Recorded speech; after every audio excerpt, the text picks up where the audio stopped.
அனைவருக்கும் வணக்கம் நண்பர்களே. இன்னைக்கு நம்முடைய பதிவில் எதை பற்றி பார்க்க போறோம்னா, வருடத்தில் முதலாவதாக வரக்கூடிய ஒரு அமாவாசை பார்த்தீங்கன்னா, அனைத்து அமாவாசைகளை விட சிறப்பான ஒரு பலனை ஏற்படுத்துங்க.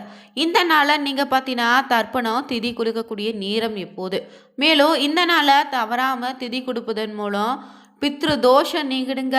கல்யாணம் தொடர்பான தடைகள் நீங்கி விரைவிலேயே கல்யாணம் நடக்கும், குழந்தை பாக்கியம் உண்டாகும்.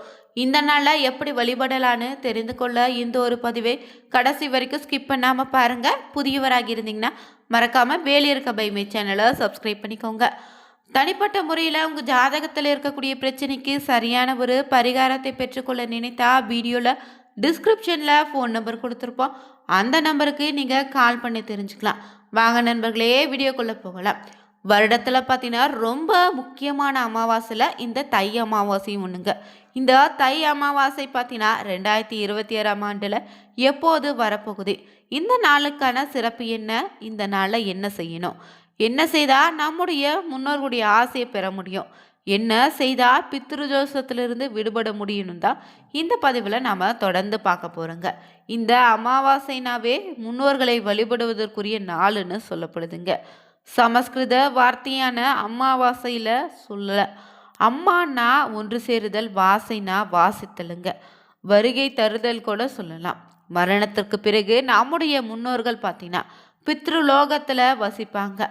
தங்களுடைய பூத உடலை விட்டு பிறகு உணவும் தண்ணீரும் இல்லாமல் தவிக்கக்கூடிய நம்முடைய முன்னோர்கள் ஒவ்வொரு மாதமும் வரக்கூடிய அமாவாசை தினத்தில் ஒன்று சேர்ந்து தங்களுடைய சந்ததிகளை பார்க்க பூமிக்கு வருவதாக சொல்லப்படுதுங்க.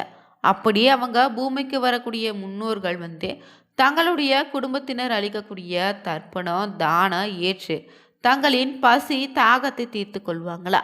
இதனால் அவங்களுடைய ஆத்மாவும் அமைதி அடையுங்க. முன்னோர்களுடைய ஆத்மாக்கள் பார்த்தீங்கன்னா தங்களுடைய சந்ததிகளை மனதார வாழ்த்து செல்றாங்க. இதனால தான் அமாவாசை தினத்தில் முன்னோர்களை வழிபட்டு பித்ருக்கடன் நிறைவேற்ற வேண்டும்னு சொல்லப்பட்டிருக்கு.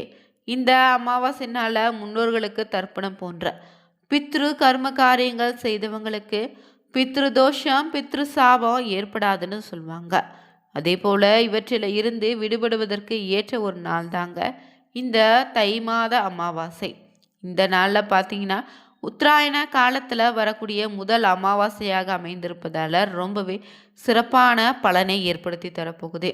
மற்ற அமாவாசைகளில் முன்னோர்களுக்கு தர்ப்பணம் செய்து வழிபாடு தவறியவங்க இந்த தை அமாவாசையில் பித்ருக்களை நிறைவேற்றினா அவங்களுடைய பித்ரு தோஷம் நீங்கி பலவிதமான துன்பங்கள் இருந்து விடுபட முடியுங்க.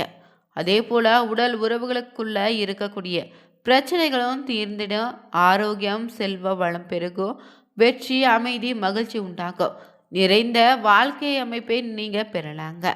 இந்த ஆண்டிற்கான தை அமாவாசை பார்த்தீங்கன்னா வருகின்ற ஜனவரி 18ஆம் தேதி ஞாயிற்றுக்கிழமையில் அமையிருக்கு. இந்த நாளில் பார்த்தீங்கன்னா அதிகாலை 1:20 தொடங்கி அடுத்த நாள் 19ஆம் தேதி அதிகாலை 2:31 வரை அமாவாசை திதியாக அமையிருக்கு. மேலும் சூரிய பகவான் தன் தந்தை வழி உறவுகளுக்கு காரணமானவராக இருப்பதால் வடக்கு நோக்கி பயணிக்க துவக்கம் தை மாதத்தில் அவருக்குரிய ஞாயிற்றுக்கிழமையில் வருவதோ இன்னும் சிறப்பான விசேஷ பலனை தரப்போகுதுங்க. இந்த நாளாக முன்னோருடைய ஆத்மாக்களை மகிழ்ச்சி அடைய செய்ய தர்ப்பணம் தீலஹோமம் பிண்டதானம் போன்றவற்றை தவறாமல் செய்திடுங்க. இவைகளை செய்தாலே பார்த்தீங்கன்னா சீராத்தங்களை புண்ணிய தலங்களில் கடற்கரை புனித நதிக்கரை இதற்கு இணையான பலனை ஏற்படுத்தி தருங்க. இந்த தை அமாவாசைனால என்ன மாதிரியான விஷயங்களை செய்யலாம், தவிர்க்க வேண்டிய விஷயங்களை என்னென்னு தொடர்ந்து பார்க்கலாங்க. இந்த தை அமாவாசையில் செய்யக்கூடாத விஷயங்கள்லே பொதுவான சில வழிமுறைகள் இருந்தாலும் பெண்கள் கண்டிப்பாக தவிர்க்க வேண்டிய சில விஷயங்கள் இருக்கு. அது என்னன்னா நம்முடைய முன்னோர்கள் வகுத்து நமக்கு சொன்ன ஒரு விஷயந்தாங்க. இவற்றை கடைபிடிக்குவது சிறப்பான பலனை ஏற்படுத்தி தரும். இல்லாவிட்டால் முன்னோர்களின் துன்பத்திற்கோ வீட்டில் தீய விளைவுகள் ஏற்படுவதற்கோ காரணமாகி விடலாம். இந்த அமாவாசையில் விரதம் இருந்து தொடர்பாக பலவிற்கும் பலவிதமான சந்தேகம் இருந்துகிட்டே இருக்குங்க. இவற்றில் முக்கியமாக இருப்பது பெண்கள் தொடர்பான சந்தேகம் தான் அதிகம் இருக்குது. அதிலும் தை அமாவாசை ஆடி அமாவாசைன்னு முக்கிய விரத நாட்களில் பெண்கள் இருந்த தன்னுடைய தாய் தந்தைக்கு தர்ப்பணம் கொடுக்கலாமா, விரதம் இருக்கலாமா, சாப்பிடாமல் இருக்கலாமா, என்ன சமைக்க வேண்டும், எந்தெந்த விஷயங்களை கண்டிப்பாக செய்ய வேண்டும்னு இவற்றை செய்யாமல் தவிர்க்க வேண்டும்னு சந்தேகம் இருக்கும். இவற்றுக்கான தெளிவான ஒரு விளக்கத்தை தொடர்ந்து நம்ம பார்க்க போறோங்க. இந்த தை அமாவாசையில் ஆண்கள் விரதம் இருப்பது மறைந்த தன்னுடைய தாய் தந்தையருக்கு தர்ப்பணம் கொடுக்கலாம். ஆனால் பெண்கள் விரதம் இருக்கக்கூடாது. அதே போல் சுமங்கலி பெண்கள் மறைந்த தங்களுடைய தாய் தந்தைக்காக தர்ப்பணம் கொடுப்பதோ எள்ளும் தண்ணீரும் இறைப்பதோ பண்ணக்கூடாதுங்க. ஒருவேளை அப்படி செய்தால் அது உயிரோடு இருக்கக்கூடிய கணவர் குடும்பத்துக்கு பார்த்தீங்கன்னா இருப்பவங்க மட்டுமே சேருமே தவிர மறைந்த தாய் வீட்டு உறவுகளுடைய ஆத்மாக்களை சென்றடையாதுன்னு சொல்லுவாங்க.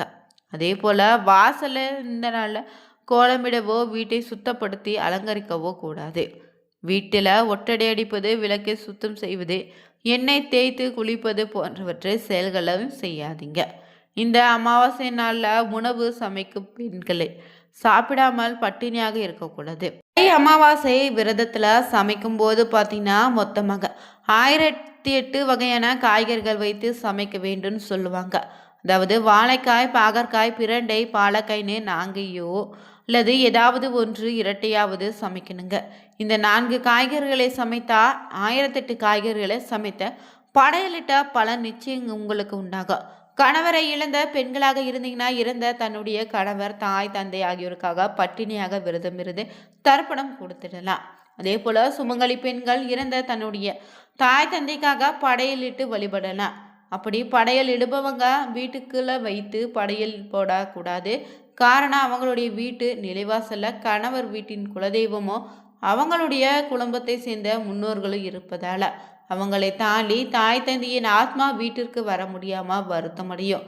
இதனால தான் சமையலறையில் ஒரு இடத்துல வைத்தோ வீட்டுக்கு வெளியே தெற்கு புறமாக வைத்தோ படையல் போட்டு வழிபடுங்க. அப்படி நீங்கள் தாய் தந்தையரை சென்று சேருங்க. விரதம் இருக்கக்கூடிய நபர் சாப்பிட்ட பிறகுதான் வீட்டில் இருக்கக்கூடிய பெண்கள் உள்ளிட்ட அனைவருமே உணவு எடுத்துக்கணும். அமாவாசை நாளில் முன்னோர்களை நினைத்து பார்த்தீங்கன்னா தர்ப்பணம் கட்டாயம் கொடுக்க வேண்டுங்க. மேலும் இந்த நாளில் பார்த்தீங்கன்னா ஒவ்வொரு அமாவாசை என்று செய்ய முடியாதீங்க. தை மாத அமாவாசை நாளில் தர்ப்பணம் செய்த பின்னாடி வீட்டில் இலை போட்டு முன்னோர்களுக்கு படைத்து விட்டு சாப்பிடுவது, பசுமாட்டுக்கு கீரை இல்லைன்னா அரிசி கலந்த உணவை அளிப்பதோ சிறப்பான பலனை ஏற்படுத்துங்க.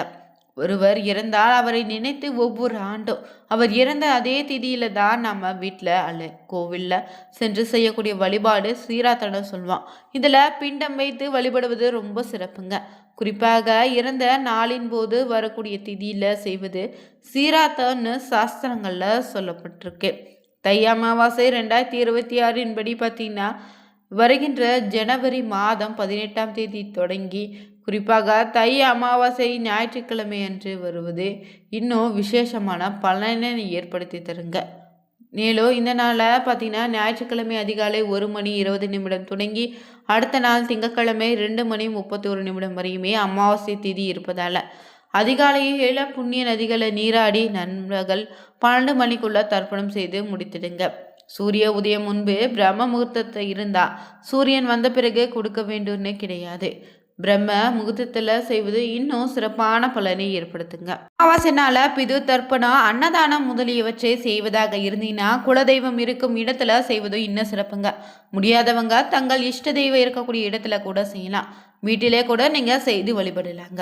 அமாவாசை என்று தலையில எண்ணெய் தேய்க்காதீங்க. புண்ணிய தலங்கள்ல கடல்ல நீராடலாம், இல்லைன்னா நதியில கூட நீராடலாம்.